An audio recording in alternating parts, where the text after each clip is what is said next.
Now we have in 2021, the Texas legislature, many of them, traveling to Washington, D.C. at great sacrifice, both personally and political, to stand up for Americans' right to vote unencumbered. Oh my gosh. That is the Vice President Kamala Harris. I'm Dana Lash, danalash.com. Good to be back with you. Stream us on the Odyssey app. And make sure you sign up for the newsletter, chapter and verse at Substack. Over at the website, folks, they are Gene Wu with his fruit faces, just like Frederick Douglass. You know, he so bravely ate his cantaloupe, his breakfast cantaloupe this morning. His beta breakfast? He ate it into a smiley face. Well, he ate it into the mouth portion of the smiley face, and the eyes were the blueberries, and there was a blackberry for the nose, but whatever. He so bravely did that. And he so bravely took a photo of it and put it on the internet and tagged Fox News. I mean, it's just what Frederick Douglass would have done if Frederick Douglass would have had a social media account. Am I right? It takes courage. Courage. I mean, going and buying Miller Lite to drink on your private jet, totally just like fighting for freedom. I mean, when your party was trying to keep the slaves, and everyone who wasn't your party was fighting to free them.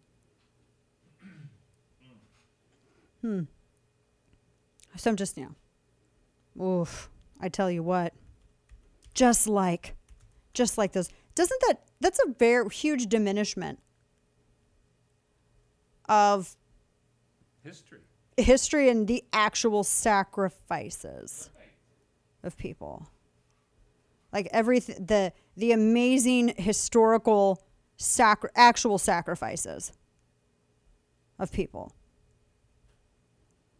Just that you're by comparing them and diminishing them to that at that level. Good heavens. Those brave people. You know, the brave people that I see here are the people who are going to probably be getting in very questionable watercraft and going from Cuba to Florida only to be told by the Biden administration that they vote the wrong way so they can't come in. Have you seen the Democrats' response to this? They are so excited because they think that they really got one on you. They think, Kane, that they got one on you. All of you out there, they think they got you with this. Oh, they're so excited. I've been seeing them respond this way, and they can't even type their sentences out correctly because they're so excited. You know what their responses are? Wait a minute, I thought that Republicans were against illegal immigration. People coming in across the border. I thought they were against that. How does that change? Why are you changing it now? Do we need to spell out some of the differences? Should we? Yes, please. Curious. Because one of the big differences is this. First off, there isn't any kind of special Flores Amendment or anything like that in place for people who are fleeing a murderous communist regime that has historically murdered people, thus the murderous regime, and fleeing there to not get murdered, right? I mean, this is how dire the situation is for people. Either get murdered by your government or get murdered by the ocean. And then people are actually picking the ocean. Yep. Because at least there's a chance. That's how bad it is. And people are out there screaming liberty and they're holding up the American flag. And I don't see drug cartels doing that at the southern border. Not everyone. The Democrats, I would turn this around and ask Democrats, whatever happened to your right of asylum position?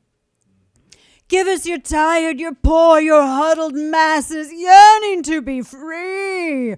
Everyone thought that the inscription on the Statue of Liberty was law. I appeared on television with people who actually tried to cite it as law. Whatever happened to that? Just curious, what happened there?